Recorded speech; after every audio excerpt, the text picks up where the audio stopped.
fast-paced desert warfare of their Arab foes and were able to match them toe-to-toe. Perhaps the greatest symbol of Berber resistance was the warrior queen Dahia, who crushed an army of the nascent Umayyad Caliphate near the town of Meskiana in 698. Nevertheless, she was defeated at the Battle of Tabaka, and with her death, the lands of the Berbers were quickly conquered, becoming the Umayyad province Ifriqiya, from the word Africa that the Romans used for the same region. Ironically, the tribal warrior lifestyle that made the Amazigh such fierce foes also allowed them to integrate seamlessly into the new Muslim world.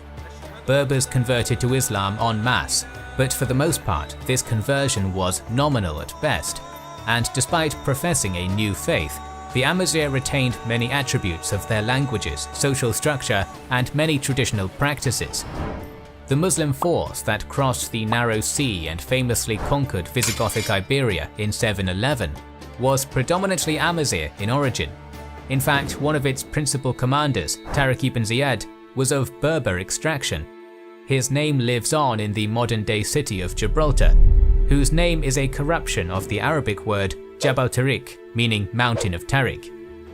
It was also during this century that the Trans-Saharan trade network began expanding, linking the Arabic world to sub-Saharan Africa, which subsequently introduced the Muslim faith to many communities in West and Central Africa, such as the powerful Empire of Ghana.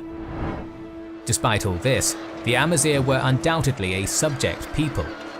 While in theory, the Quran holds all Muslims equal under God, the Berbers soon found that in practice, they were still second-class citizens compared to the Arabic elites.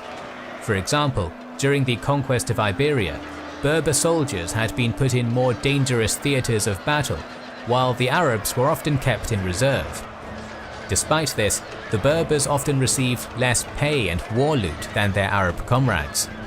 Heavy taxation was another budding issue.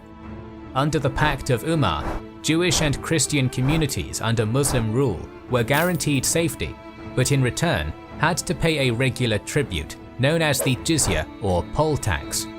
The Amazigh were originally payers of the jizya, but as they converted to Islam, the amount of tax revenue coming from the western half of the caliphate began to dry up. To counteract this, Arab governors of the Umayyad province of Ifriqiya began imposing the poll tax on Muslim Berber converts, in direct violation